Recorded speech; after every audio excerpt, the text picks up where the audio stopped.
Cooperative എഡ്യൂടെക്കിൻ്റെ capital market ക്ലാസ്സിലേക്ക് സ്വാഗതം. Kerala financial corporation assistant പരീക്ഷ അടുത്ത മാസം അടുത്തതിനാൽ മൾട്ടിപ്പിൾ ക്ലാസ്സുകൾ ഒരു ദിവസം വരുന്നുണ്ട്. ക്ലാസ്സുകൾ തീർച്ചയായിട്ടും ലഭ്യമാകുന്നതിന് വേണ്ടിയിട്ട് നോട്ടിഫിക്കേഷൻ ഓണാക്കി വെക്കുക. ഓരോ ക്ലാസ്സിൻ്റെയും അവസാനം അല്ലെങ്കിൽ തൊട്ടടുത്ത വീഡിയോയിലോ അതുമായി ബന്ധപ്പെട്ട മുൻകാലങ്ങൾ ചോദിച്ച ക്വസ്റ്റ്യൻ അടക്കമുള്ള MCQ ക്വസ്റ്റ്യൻ ഡിസ്കഷൻ വീഡിയോ ഉണ്ടാവാറുണ്ട്. നോട്ടുകൾക്ക് വേണ്ടിയിട്ട് ടെലഗ്രാം ഗ്രൂപ്പ് ഫോളോ ചെയ്യുക. ഈ ക്ലാസ്സിൽ സ്ട്രക്ചർ ഓഫ് ഫിനാൻഷ്യൽ മാർക്കറ്റാണ്. ഇത് ആദ്യ ക്ലാസ് അല്ല. ക്യാപിറ്റൽ മാർക്കറ്റിൻ്റെ മുൻ പാർട്ടുകളുടെ ലിങ്കുകൾ ഡിസ്ക്രിപ്ഷൻ ബോക്സിലോ അല്ലെങ്കിൽ പ്ലേലിസ്റ്റോ ഒക്കെ കാണുക. ക്യാപിറ്റൽ മാർക്കറ്റിൽ ആദ്യമേ നമ്മൾ IPO, BSc, NSC, financial system India, financial market എന്നിങ്ങനെയുള്ള പാർട്ടുകൾ മുമ്പേ അപ്ലോഡ് ചെയ്തതും അതുമായി ബന്ധപ്പെട്ട MCQ ക്വസ്റ്റ്യനുകളും ഡിസ്കസ് ചെയ്തതാണ്. ഈ ക്ലാസ്സിൽ സ്ട്രക്ചർ ഓഫ് ഫിനാൻഷ്യൽ മാർക്കറ്റാണ് നമ്മൾ നോക്കുന്നത്. ഇന്ത്യൻ ഫിനാൻഷ്യൽ മാർക്കറ്റിൻ്റെ സ്ട്രക്ചർ വളരെ ചുരുക്കത്തിൽ നമുക്ക് ഒരു ചാർട്ട് വെച്ചിട്ട് കാണാൻ പറ്റും. അതായത് മെയിനായിട്ട് രണ്ട് ക്ലാസിഫിക്കേഷനുള്ളത് ഫിനാൻഷ്യൽ മാർക്കറ്റിന്: money market, capital market. Money market short term ആണെന്നും ക്യാപിറ്റൽ മാർക്കറ്റ് ലോങ് ടേം ആണെന്നും കഴിഞ്ഞ ക്ലാസ്സിൽ നമ്മൾ പറഞ്ഞതാണ്. എങ്കിലും മണി മാർക്കറ്റിനെ രണ്ട് രീതിയിൽ വീണ്ടും ക്ലാസിഫൈ ചെയ്യാം. Money market, short term credit market. Short term credit മാർക്കറ്റിലാണ് നമ്മൾ ഇന്ന് കാണുന്ന പല ഇൻസ്ട്രുമെൻറ്റുകളും അല്ലെങ്കിൽ പല മാർക്കറ്റുകളും വരിക. അത് ഓർഗനൈസ്ഡ് ഉണ്ട്, അൺഓർഗനൈസ്ഡ് ഉണ്ട്. ഓർഗനൈസ്ഡ് ഷോർട്ട് ടേം മണി മാർക്കറ്റിൻ്റെ ഭാഗങ്ങളാണ് call money market, bill market, bank ലോണുകൾ, ഷോർട്ട് ടേം ബാങ്ക് ലോണുകൾ. ബിൽ മാർക്കറ്റ് തന്നെ ട്രഷറി ബില്ലും കൊമേഴ്സ്യൽ ബില്ലും പിന്നെയും എന്ത് ചെയ്യുന്നുണ്ട്, ക്ലാസിഫൈ ചെയ്യുന്നുണ്ട്. അത് ഷോർട്ട് ടേമിൽ അൺഓർഗനൈസ്ഡ് ആയിട്ട് hundis and indigenous banks, money lenders, അവരുടെ ലോണുകളും ഷോർട്ട് ടേം ലോണുകളും ഉൾപ്പെടുത്താൻ പറ്റും. ക്യാപിറ്റൽ മാർക്കറ്റിനെ സംബന്ധിച്ചിടത്തോളം ലോങ് ടേം ആണെന്നും അത് ഓർഗനൈസ്ഡ് അൺഓർഗനൈസ്ഡ് രണ്ട് ക്ലാസിഫിക്കേഷൻ ഉണ്ടെന്നും അൺഓർഗനൈസ്ഡിൽ ഇതേപോലെ തന്നെ മണി ലെൻഡേഴ്സ് അത്തരം ടീമിൻ്റെ ലോങ് ടേം ലോണുകൾ വരും. ഓർഗനൈസ്ഡ് ക്യാപിറ്റൽ മാർക്കറ്റിലാണെങ്കിൽ സ്റ്റോക്ക് മാർക്കറ്റും loan from banks and NBFCs, stock market വഴി ഫണ്ട് റൈസ് ചെയ്യാം. അതല്ല ലോണായിട്ട് ബാങ്കുകൾ ലോങ് ടേം ആയിട്ട് ബാങ്കുകളോ NBFCന്നോ ഫണ്ട് റൈസ് ചെയ്യാം. സ്റ്റോക്ക് മാർക്കറ്റ് ഗവൺമെൻറ് ബോണ്ടുകളും കോർപ്പറേറ്റ് ബോണ്ടുകളും അവിടെ ഇഷ്യൂ ചെയ്യാറുണ്ട്. അതന്നെ ബോണ്ട് ഇക്വിറ്റീസ്, രണ്ട് തരം ഇൻസ്ട്രുമെൻ്റ് കോർപ്പറേറ്റിൻ്റെ ഭാഗമായിട്ടും ക്യാപിറ്റൽ മാർക്കറ്റിൽ കാണാൻ പറ്റും. ഇനി ഇതിൻ്റെ detailed Indian financial market details ആണ് നമുക്ക് ഈ ക്ലാസ്സിൽ ഉൾപ്പെടുത്തേണ്ടത്. ക്ലാസ്സിലേക്ക് പോവാം. ആദ്യം നമുക്ക് പറയേണ്ടത് എന്താണ് ഫിനാൻഷ്യൽ മാർക്കറ്റ് എന്താണെന്നാണ്. It's a broad market place. നമ്മൾ കണ്ടു, വലിയൊരു ക്ലാസിഫിക്കേഷൻ കണ്ട്. അത്രയും വലിയൊരു ബ്രോഡ് മാർക്കറ്റ് പ്ലേസ് ആണ് where buyers and sellers engage in the trade of financial asset and financial assets. നേരത്തെ പറഞ്ഞ ചാർട്ടിൽ എല്ലാം ഇൻസ്ട്രുമെൻറ്റും ഫിനാൻഷ്യൽ അസറ്റാണ്. അതെന്തെല്ലാം ആവാം: ഇക്വിറ്റീസ്, ബോണ്ട്, കറൻസീസ്, ഡെറിവേറ്റീവ്സ്. എന്തിനാണ് ഇത് ഡീൽ ചെയ്യുന്നത്? ഒരു കൂട്ടർക്ക് ഫണ്ട് ആവശ്യമുണ്ട്, ഒരു കൂട്ടർക്ക് കയ്യിൽ ഫണ്ടിൻ്റെ എക്സസ് ഉണ്ട്. അപ്പോൾ ഇവർ തമ്മിലുള്ള ഒരു കൈമാറ്റത്തിൻ്റെ പ്രോസസ്സാണ് അത്തരം പല മാർക്കറ്റിൽ പല രീതിയിൽ പല ടേമിലായിട്ട് നടക്കുന്നത്. It play vital role in channelizing saving into investment, ensuring liquidity, price discovery and efficient allocation of resource allocation വളരെ കൃത്യമായിട്ട് നടക്കുന്നുണ്ട്. അവിടെ പ്രൈസ് ഡിസ്കവറി പ്രോസസ്സും ഡിമാൻഡ് സപ്ലൈൻ്റെ ബേസ് നടക്കുന്നുണ്ട്, ഡിമാൻഡ് സപ്ലൈ മെക്കാനിസത്തിൻ്റെ ബേസ് നടക്കുന്നുണ്ട്. ലിക്വിഡിറ്റി പ്രൊവൈഡ് ചെയ്യുന്നുണ്ട്. മാർക്കറ്റ് ഹവറിൽ ആർക്ക് വേണമെങ്കിലും എത്ര വലിയ ഫണ്ടുകൾ ക്യാഷ് ആക്കാനും തിരിച്ചും ഒക്കെ ആക്കാൻ പറ്റുന്ന റെഡി മാർക്കറ്റ് കൂടിയാണ് ഇന്ത്യൻ ഫിനാൻഷ്യൽ മാർക്കറ്റ്. ഇൻവെസ്റ്റ്മെൻറ്റ് എന്ന ഒരു ഓപ്ഷനാണ് അവിടെ മെയിനായിട്ട് നടക്കുന്നത്. അതിലേക്ക് ഫണ്ട് ചാനലൈസ് ചെയ്യുക എന്ന ഒരു മെക്കാനിസം ആണ് ഇന്ത്യൻ ഫിനാൻഷ്യൽ മാർക്കറ്റ് എന്ന് പറയുന്നത്. ഇന്ത്യൻ ഫിനാൻഷ്യൽ മാർക്കറ്റിന് ക്ലാസിഫിക്കേഷൻ ഉണ്ട്. നമ്മൾ നേരത്തെ കണ്ട പോലെ money market and capital market, രണ്ട് മെയിൻ ക്ലാസിഫിക്കേഷനാണ് money market, capital market. Money market എന്ന് കേട്ട് കഴിഞ്ഞാൽ നമ്മൾ മനസ്സിലേക്ക് ആദ്യം വരേണ്ടത് market for short term fund, market for below 1 year. ഒരു ബിലോ 1 ഇയർ മെച്യൂരിറ്റി പീരീഡ് ഉള്ള ഇൻസ്ട്രുമെൻ്റ് ആണ് മണി മാർക്കറ്റ് ഡീൽ ചെയ്യുക. Market for short term fund and financial instruments with maturity up to 1 year. അപ്പം അടുത്ത ക്വസ്റ്റ്യൻ, എന്തിനാണ് ഈ money market? Liquidity provide ചെയ്യാൻ. ഒരു കൂട്ടർക്ക് ലിക്വിഡിറ്റി വേണം, ഒരു കൂട്ടർക്ക് എന്ത് വേണ്ടി വരും? ക്യാപിറ്റൽ നീഡ്സ് ഉണ്ടാവും. കുറഞ്ഞ കാലത്തേക്ക് ഫണ്ട് റൈസ് ചെയ്യേണ്ടി വരും, കുറഞ്ഞ കാലത്തേക്ക് ഫണ്ടിൻ്റെ ആവശ്യം ഉണ്ടാവും. ഇപ്പോൾ ചില ബാങ്കുകളെ സംബന്ധിച്ചിടത്തോളം ഫണ്ട് ഷോർട്ട് വരികയാണെങ്കിൽ ഒരൊറ്റ ദിവസത്തേക്കോ ഫോർട്ട് നൈറ്റിനൊക്കെ വേണമെങ്കിൽ ഫണ്ട് ആവശ്യമുണ്ടെങ്കിൽ അവർ മണി മാർക്കറ്റിനെയാണ് സമീപിക്കുക. അതാ പറഞ്ഞത്, provide liquidity and meeting working capital needs of business and government. എന്തെല്ലാം ഇൻസ്ട്രുമെൻ്റ് ആണ് മണി മാർക്കറ്റിൽ ഡീൽ ചെയ്യാറ്? ഒന്ന് ട്രഷറി ബില്ലാണ്, ടി ബിൽസ്. 182 ഡേയ്സ് 90 ഡേയ്സ് എന്നൊക്കെ പറഞ്ഞിട്ട് 91 ഡേയ്സ് 182 ഡേയ്സ് എന്ന കാലാവധിയിലൊക്കെ ബിലോ 1 ഇയറിൽ ട്രഷറി ബില്ലുണ്ട്. ടി ബിൽസ് എന്ന് ചുരുക്കി പറയാൻ പറ്റും. കൊമേഴ്സ്യൽ പേപ്പർ CP ഉണ്ട്. സർട്ടിഫിക്കറ്റ് ഓഫ് ഡെപ്പോസിറ്റ് മറ്റൊരു ഇൻസ്ട്രുമെൻ്റാണ് ഫണ്ട് റൈസ് ചെയ്യാനുള്ള.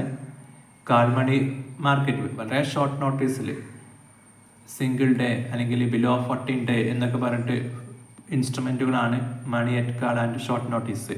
മറ്റേ ഫോർട്ട് നൈറ്റ് ആണ് money at call, up to 14 days ആണ് മണി അറ്റ് അല്ലെങ്കിൽ നോട്ടീസ് മണി എന്ന് പറയുന്നത്. റിപ്പോസ് ആൻഡ് റിവേഴ്സ് റിപ്പോ ഒരു അഡ്ജസ്റ്റ്മെൻറ്റ് കൂടിയാണ്, റീപർച്ചേസ് അഡ്ജസ്റ്റ്മെൻറ്റ് കൂടിയാണ് റിപ്പോ ആൻഡ് റിസർവ്സ് റിപ്പോസ് ഒക്കെ. ഇവിടെ മെയിനായിട്ട് വരുന്ന പാർട്ടിസിപ്പൻസ് RBI വരാറുണ്ട്. ഫണ്ട് ഫ്ലോ കൺട്രോൾ ചെയ്യാൻ വേണ്ടിയിട്ട് RBIൻ്റെ ഇൻസ്ട്രുമെൻറ്റ്സ് വെച്ചിട്ട് RBI ഈ മാർക്കറ്റിൽ പ്ലേ ചെയ്യാറുണ്ട്. കൊമേഴ്സ്യൽ ബാങ്കുകൾ തീർച്ചയായിട്ടും വരും, കാരണം അവർക്ക് ഫണ്ട് ഷോർട്ടേജ് വന്നാൽ അവർ ആദ്യം വരുന്ന സ്ഥലമാണ് മണി മാർക്കറ്റ്. NBFCസും മ്യൂച്വൽ ഫണ്ടുകളും ലാർജ് കോർപ്പറേഷനുകളൊക്കെയാണ് മണി മാർക്കറ്റിൻ്റെ മെയിൻ പ്ലെയേഴ്സ് ആയിട്ട് വരിക, പാർട്ടിസിപ്പൻസ് ആയിട്ട് വരിക. അപ്പോൾ അടുത്ത ക്വസ്റ്റ്യനാണ്, എന്താണ് ക്യാപിറ്റൽ മാർക്കറ്റ്? രണ്ടാമത്തെ മണി മാർക്കറ്റ് ക്ലാസിഫിക്കേഷനാണ് capital market. Market for long term fund, കാരണം മണി മാർക്കറ്റ് ബിലോ 1 ഇയർ ആണെങ്കിൽ ക്യാപിറ്റൽ മാർക്കറ്റ് എബോവ് 1 ഇയർ ആണ്.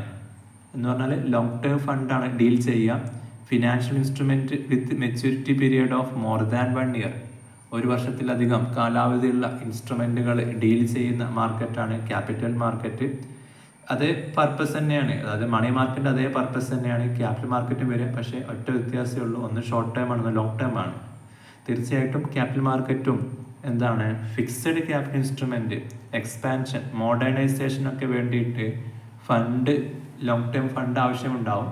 അത്തരം ഫണ്ട് പ്രൊവൈഡ് ചെയ്യുന്ന ഒരു മാർക്കറ്റ് കൂടിയാണ് ക്യാപിറ്റൽ മാർക്കറ്റ് എന്നത്. Sub divisions. ക്യാപിറ്റൽ മാർക്കറ്റ് 2 വിധമുണ്ട്, പ്രൈമറി മാർക്കറ്റും സെക്കൻഡറി മാർക്കറ്റും. പ്രൈമറി മാർക്കറ്റ് എന്ന് കേട്ട് കഴിഞ്ഞാൽ ന്യൂ ഇഷ്യൂ മാർക്കറ്റാണ്, ഫ്രഷ് ഇഷ്യൂ മാർക്കറ്റാണ് പ്രൈമറി. ചില ഇൻസ്ട്രുമെൻ്റ് ആദ്യമായിട്ട് വരുന്ന മാർക്കറ്റാണ് പ്രൈമറി മാർക്കറ്റ്. അത് പിന്നീട് അത് എന്ത് ചെയ്യും, എക്സ്ചേഞ്ച് ചെയ്യും, അതാണ് സെക്കൻഡറി മാർക്കറ്റ്. ഒന്നുകൂടി വ്യക്തമായി പറഞ്ഞാൽ IPO ഒക്കെ കാൾ ഫോർ ചെയ്തത് പ്രൈമറി മാർക്കറ്റിൽ നിന്നാണ്. പ്രൈമറി മാർക്കറ്റിലാണ് അപ്ലൈ ചെയ്യുക, അലോട്ട്മെൻറ്റ് പ്രൈമറി മാർക്കറ്റിലായിരിക്കും. IPO ഡിമാറ്റിലേക്ക് വന്നു കഴിഞ്ഞാൽ പിന്നീട് അയാൾക്ക് അത് ലിസ്റ്റിംഗ് ഡേയിലോ അല്ലെങ്കിൽ ശേഷമോ ആ ഷെയർ വിൽക്കണമെങ്കിൽ അദ്ദേഹം അത് സെക്കൻഡറി മാർക്കറ്റിലാണ് വരിക. സെക്കൻഡറി മാർക്കറ്റിൻ്റെ വേറെ പേര് സ്റ്റോക്ക് എക്സ്ചേഞ്ച് എന്നാണ്, അല്ലെങ്കിൽ സ്റ്റോക്ക് മാർക്കറ്റ് എന്നാണ്. അവിടെ എക്സ്ചേഞ്ച് മാത്രമേ നടക്കുകയുള്ളൂ. ഉള്ളത് എക്സ്ചേഞ്ച് ചെയ്യുക, ഉള്ളത് വിൽക്കുക അല്ലെങ്കിൽ പുതിയത് വാങ്ങുക, അങ്ങോട്ടും ഇങ്ങോട്ടും എക്സ്ചേഞ്ച് ചെയ്യുക അല്ലെങ്കിൽ ക്യാഷ് ആക്കുക, ക്യാഷ് കൊടുത്ത് പുതിയത് വാങ്ങുക എന്നിങ്ങനെ എക്സ്ചേഞ്ച് മാത്രമേ എവിടെ നടക്കുകയുള്ളൂ, സെക്കൻഡറി മാർക്കറ്റിൽ നടക്കുകയുള്ളൂ. അതുകൊണ്ടാണ് അതിൻ്റെ സെക്കൻഡറി മാർക്കറ്റ് എന്നോ സ്റ്റോക്ക് മാർക്കറ്റ് എന്നോ സ്റ്റോക്ക് എക്സ്ചേഞ്ച് എന്നോ പറയുന്നത്. എക്സ്ചേഞ്ച് കേട്ടാൽ അവിടെ ഓർമ്മിക്കുക, അവിടെ എക്സ്ചേഞ്ച് നടക്കുകയുള്ളൂ. ഫ്രഷ് ഇഷ്യൂ ആദ്യമായിട്ട് വാങ്ങണമെങ്കിൽ അത് പ്രൈമറി മാർക്കറ്റിൽ വരണം, അല്ലെങ്കിൽ ന്യൂ ഇഷ്യൂ മാർക്കറ്റ് എന്ന പ്രൈമറി മാർക്കറ്റിലാണ് വരിക. വീണ്ടും പറയാം, where companies issue fresh securities for first time. ഇപ്പോൾ ഡിബെഞ്ചർ ആണെങ്കിലും ബോണ്ട് ആണെങ്കിലും ആ ഫസ്റ്റ് ടൈമിൽ അപ്ലൈ ചെയ്യൽ പ്രൈമറി മാർക്കറ്റിലാണ്. അതിൻ്റെ മെത്തേഡ്സ് എന്തൊക്കെയാണ്? ഒന്ന് IPO ആണ്. IPO ഡീറ്റെയിൽഡ് ആയിട്ട് നമ്മൾ ക്ലാസ് വെച്ചിട്ട് നമ്മൾ പറഞ്ഞിട്ടുണ്ട്, പ്ലേലിസ്റ്റ് നോക്കിയാൽ മതി ക്ലാസ്സിന് വേണ്ടിയിട്ട്.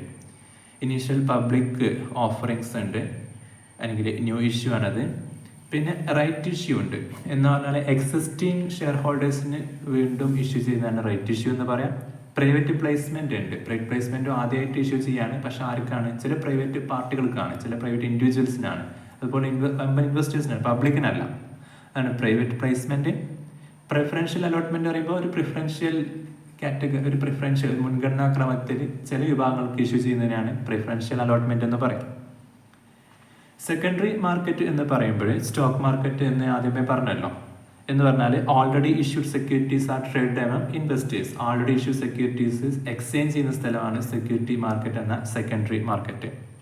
Provides liquidity and marketability. തീർച്ചയായിട്ടും അതിൻ്റെ മെയിൻ ഫംഗ്ഷൻ ഇത് തന്നെയാണ്, മാർക്കറ്റബിലിറ്റി പ്രൊവൈഡ് ചെയ്യുക, ലിക്വിഡിറ്റി പ്രൊവൈഡ് ചെയ്യുക. കാരണം ബാക്കി ഏത് അസറ്റ് ആണെങ്കിലും, സ്റ്റോക്ക് ഒഴികെ ഇക്വിറ്റി ഒഴികെ ഏത് അസറ്റുകളാണെങ്കിലും നമുക്ക് അത് വിൽക്കാൻ പ്രയാസം നേരിടും. റെഡി മാർക്കറ്റ് ഉണ്ടാവില്ല. ഇതാണെങ്കിൽ മാർക്കറ്റ് ഹവറിൽ നമുക്ക് എപ്പോൾ വേണമെങ്കിലും ഇത് വിൽക്കാം, വാങ്ങാം. അത്തരത്തിലുള്ള ഒരു സംവിധാനം കൂടിയാണ് സ്റ്റോക്ക് എക്സ്ചേഞ്ച് എന്ന stock market. Provide liquidity, it's provide marketability, രണ്ടും പ്രൊവൈഡ് ചെയ്യുന്നുണ്ട്. ഇന്ത്യയിൽ എക്സാമ്പിളായിട്ട് പറയാവുന്നത് national stock exchange NSE, Bombay stock exchange BSE, national stock exchange index NSE നിഫ്റ്റിയാണ്, Bombay stock exchange index BSE Sensex എന്നീ 2 ബെഞ്ച് മാർക്ക് ഇൻഡെക്സുകളാണ് ഇന്ത്യയിലുള്ളത്. ഇവിടെ വരുന്ന instrument equities, preferentials, debentures, bond, derivatives എല്ലാം സെക്കൻഡറി മാർക്കറ്റിൻ്റെ ഭാഗമായിട്ട് വരുന്ന ഇൻസ്ട്രുമെൻറ്റുകളാണ്. പിന്നെ ഇനി നമുക്ക് പറയുന്നത് classification based on nature of instrument. Financial മാർക്കറ്റിനെ വീണ്ടും ക്ലാസിഫൈ ചെയ്യാം based on nature of instrument. അവിടെ എന്ത് തരം ഇൻസ്ട്രുമെൻറ്റുകളാണ് ഡീൽ ചെയ്യുന്നതിൻ്റെ ബേസിൽ, അത് ഡെപ്റ്റ് മാർക്കറ്റ് എന്നും, ഇക്വിറ്റി ഇഷ്യൂ ചെയ്യുമ്പോൾ ഇക്വിറ്റി മാർക്കറ്റ് എന്നും, ഡെറിവേറ്റീവ്സ് ആകുമ്പോൾ ഡെറിവേറ്റീവ് മാർക്കറ്റ് എന്നും, കറൻസികളാകുമ്പോൾ ഫോറിൻ കറൻസി ആകുമ്പോൾ ഫോറക്സ് മാർക്കറ്റ് എന്നും 4 രീതിയിൽ ക്ലാസിഫൈ ചെയ്യാൻ പറ്റും നാച്ചറിൻ്റെ ബേസിൽ. ഡെപ്റ്റ് മാർക്കറ്റിൽ ഡീൽ ചെയ്യൽ മെയിനായിട്ട് ഡെപ്റ്റ് ഇൻസ്ട്രുമെൻ്റ് ആയിരിക്കും. Government securities, bond, debenture. Government issue ചെയ്യുന്ന ബോണ്ടുകൾ, കോർപ്പറേറ്റ് ഇഷ്യൂ ചെയ്യുന്ന ഡിബെഞ്ചറുകൾ, ഇവയൊക്കെയാണ് ഡെപ്റ്റ് മാർക്കറ്റിൽ മെയിനായിട്ട് വരുന്ന ഇൻസ്ട്രുമെൻറ്റ്. ഇക്വിറ്റി മാർക്കറ്റിനെ സംബന്ധിച്ചിടത്തോളം ഡീൽസ് ഇൻ ഓണർഷിപ്പ് ഇൻസ്ട്രുമെൻ്റ്, അതായത് equity share holders are real owners എന്നാണല്ലോ പറയാറ്. അതായത് ഇക്വിറ്റി മാർക്കറ്റിൽ ഇക്വിറ്റി ഷെയർസ് തന്നെയാണ് എന്ത് ചെയ്യുക, ഡീൽ ചെയ്യുക. അതിന് ഓണർഷിപ്പ് ഇൻസ്ട്രുമെൻ്റ് എന്ന് പറയും. കാരണം ഒരു ഇക്വിറ്റി ഷെയർ ഹോൾഡർ ആ കമ്പനീൻ്റെ റിയൽ ഓണറാണ്. അദ്ദേഹത്തിന് അവിടെ വോട്ടിംഗ് പവർ ഉണ്ടാവും, AGM പങ്കെടുക്കാനുള്ള അധികാരം ഉണ്ടാവും. പിന്നെ ഡെറിവേറ്റീവ് മാർക്കറ്റാണ് മറ്റൊരു ടൈപ്പ് ഓഫ് മാർക്കറ്റ് നാച്ചറിൻ്റെ ബേസിൽ ക്ലാസിഫിക്കേഷന്. ഡെറിവേറ്റീവിൽ മെയിനായിട്ട് വരുന്നത് futures, options, forwards and swap. ഈ 4 ഇൻസ്ട്രുമെൻ്റാണ് ഹെഡ്ജിങ്, അല്ലെങ്കിൽ ഹെഡ്ജിങ് ടൂളാണ് ഇവയെല്ലാം. സ്പെക്കുലേഷൻ ടൂളും കൂടിയാണ്. സ്പെക്കുലേഷൻ ആയിട്ടോ ഹെഡ്ജിങ് ആയിട്ടോ ഇവ ഉപയോഗിക്കാം. റിസ്ക് കവർ ടെക്നിക്കായിട്ടോ അല്ലെങ്കിൽ സ്പെക്കുലേഷൻ ആയിട്ടോ ഇത്തരം ഡെറിവേറ്റീവ് ഇൻസ്ട്രുമെൻ്റ് ഉപയോഗിക്കാൻ പറ്റും. പിന്നീട് ഫോറക്സ് മാർക്കറ്റാണ്. എന്ന് പറയുമ്പോൾ foreign exchange market, foreign exchange transaction, അതായത് ഫോറിൻ കറൻസീസ് ആയിരിക്കും അവിടെ എന്ത് ചെയ്യുക, ട്രേഡ് ചെയ്യാം. കറൻസികളുടെ ഡിപ്രീസിയേഷൻ, അപ്രീസിയേഷൻ, വിലയിൽ മൂല്യത്തിൽ മാറ്റം ഉണ്ടാവാറുണ്ട്. ഇന്ത്യൻ രൂപയുടെ മൂല്യത്തിൽ മാറ്റം ഉണ്ടാവാറുണ്ട്. അതേപോലെ മറ്റു കറൻസിയിലും ഉണ്ടാവാം. ആ മാറ്റം മുന്നിൽ കണ്ടിട്ട് പ്രോഫിറ്റ് എടുക്കാനാണ് എന്ത് ചെയ്യുക, ഇത്തരം കറൻസി മാർക്കറ്റിലെ ആളുകൾ കറൻസി ബൈ സെൽ ചെയ്യാം.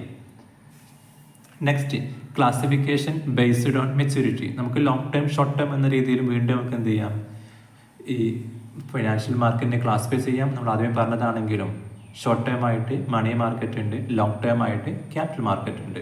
മണി മാർക്കറ്റിൽ വരുന്ന main instrument treasury bill, CD, certificate of deposit, commercial paper പോലുള്ള ഇൻസ്ട്രുമെൻറ്റുകളും.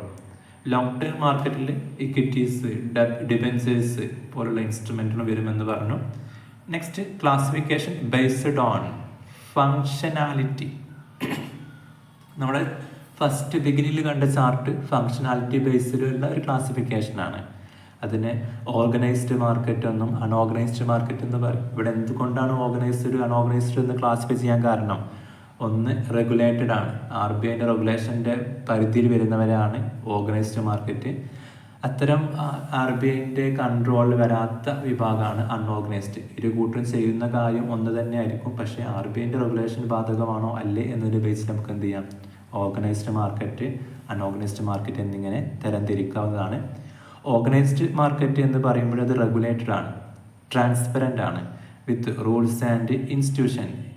അതായത് RBI ആക്ട് അതുപോലുള്ള ബാങ്കിങ് മേഖലയിലെ ബാധിക്കുന്ന ബാങ്കിങ് റെഗുലേഷൻ ആക്റ്റൊക്കെ ബാധകമായ ടീമാണ് റെഗുലേറ്റഡ് മാർക്കറ്റിൽ വരിക.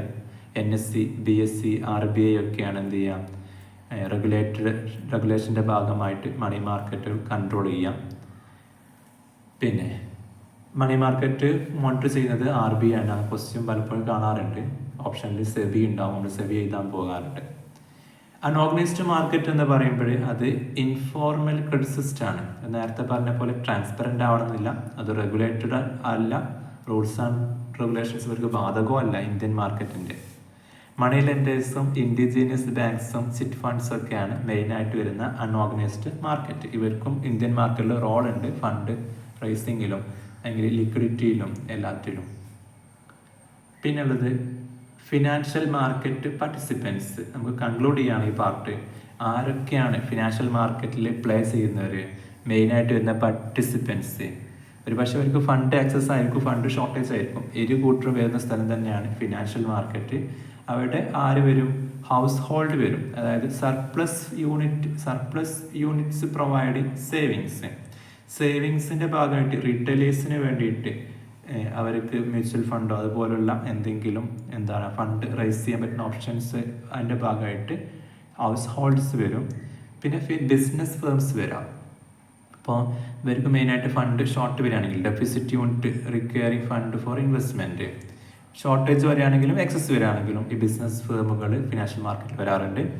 ഗവൺമെൻറ്റിനെ സംബന്ധിച്ചിടത്തോളം ബോത്ത് ബോറോവർ ആൻഡ് റെഗുലേറ്ററും കൂടിയാണ്. സർക്കാരിൻ്റെ ഫണ്ടിൻ്റെ സോഴ്സും കൂടിയാണ് ഫിനാൻഷ്യൽ മാർക്കറ്റ്. മാത്രമല്ല അതിൻ്റെ കൂടെ റെഗുലേറ്റർ എന്ന ഫംഗ്ഷൻ കൂടി നടക്കും. ഫിസിക്കൽ ഡെഫിസിറ്റ് ഫിനാൻസിങ് അല്ലെങ്കിൽ ഫണ്ട് ഫ്ലോ കൺട്രോൾ ചെയ്യേണ്ട ഭാഗമായിട്ടും ഗവൺമെൻറ് ഇവിടെ ഫണ്ട് ഡീൽ ചെയ്യാറുണ്ട്. പിന്നെ ഫിനാൻഷ്യൽ ഇൻ്റർമീഡിയറീസ് ആണ് മെയിനായിട്ട്. ഇൻ്റർമീഡിയറ്റ് ആയിട്ട് ബാങ്കുകളുണ്ട്, non bank financial corporations NBFCs ഉണ്ട്, ഇൻഷുറൻസ് കമ്പനികളുണ്ട്, മ്യൂച്വൽ ഫണ്ടുകളുണ്ട്, പെൻഷൻ ഫണ്ട് ഉണ്ട്. പെൻഷൻ ഫണ്ട് റെഗുലേറ്റ് ചെയ്യൽ IRDA ആണ്. പെൻഷൻ ഫണ്ട് റെഗുലേറ്റ് ചെയ്യൽ PFRDA ആണ്. പെൻഷൻ ഫണ്ട് റെഗുലേറ്ററി ഡെവലപ്മെൻറ്റ് അതോറിറ്റിയാണ് പെൻഷൻ ഫണ്ട് റെഗുലേറ്റ് ചെയ്യുക. മ്യൂച്വൽ ഫണ്ട് റെഗുലേറ്റ് ചെയ്യൽ IRDA ആണ്. പിന്നെ മാർക്കറ്റിനെ, സ്റ്റോക്ക് എക്സ്ചേഞ്ചിനെ റെഗുലേറ്റ് ചെയ്യൽ, സെക്കൻഡറി മാർക്കറ്റിനെ റെഗുലേറ്റ് ചെയ്യൽ സെബി ആണ്. ബാങ്കുകളെ റെഗുലേറ്റ് ചെയ്യൽ RBI ആണ്. അപ്പോൾ ഈ റെഗുലേറ്ററി ബോഡീസും ഇവിടെ ഇതിൻ്റെ പാർട്ടാണ്. ഇപ്പോൾ ഫിനാൻഷ്യൽ ഇൻ്റർമീഡിയറൈസ് ബാങ്ക്, NBFC, ഇൻഷുറൻസ് കമ്പനികൾ, മ്യൂച്വൽ ഫണ്ടുകൾ, പെൻഷൻ ഫണ്ടുകൾ, വൻതോതിൽ ഫണ്ടുകൾ ഡീൽ ചെയ്യുന്ന ഒരു ഏരിയ കൂടിയാണ് ഫിനാൻഷ്യൽ മാർക്കറ്റ്. അത് മണി മാർക്കറ്റ് ആവാം, സെക്കൻഡറി മാർക്കറ്റ് ആവാം. Next, role of financial market. Indian financial സിസ്റ്റത്തിൽ എന്ത് റോളാണ് ഫിനാൻഷ്യൽ മാർക്കറ്റിനുള്ളത്? തീർച്ചയായിട്ടും ബിഗിനിങ്ങിൽ പറഞ്ഞിട്ടുണ്ട്, ഫണ്ട് എക്സസ് ഉള്ളവരും ഇവിടെ ഉണ്ടാവും, ഫണ്ട് ഷോർട്ട് ഉള്ളവരും ഉണ്ടാവും. അപ്പോൾ ഇരു കൂട്ടരുടെയും ഇഷ്യൂസ് സോൾവ് ചെയ്യുന്ന ഒരു മാർക്കറ്റും കൂടിയാണ് ഫിനാൻഷ്യൽ മാർക്കറ്റ്. അതിനവർക്ക് ഒരുപാട് ഇൻസ്ട്രുമെൻ്റ് ഉണ്ട്, വ്യത്യസ്ത maturity period, long term short term എന്ന് പറഞ്ഞ പല ഇൻസ്ട്രുമെൻറ്റും ഉണ്ട്, പല പ്ലെയേഴ്സും ഉണ്ട് അവിടെ. അപ്പോൾ മൊബിലൈസേഷൻ ഓഫ് സേവിങ് ആണ്, ഫണ്ട് സേവ് ചെയ്യുന്നവർക്ക് വേണ്ടിയിട്ടുള്ള ഒരു ഇടം കൂടിയാണ് ഫിനാൻഷ്യൽ മാർക്കറ്റ്. ക്യാപിറ്റൽ ഫോർമേഷൻ, ഫണ്ടിന് ഷോർട്ട് ഉണ്ട്, ക്യാപിറ്റൽ ഷോർട്ട് ഉണ്ടെങ്കിൽ അവർക്ക് വരാവുന്ന ഒരു ഏരിയയാണ് ഫിനാൻഷ്യൽ മാർക്കറ്റ്.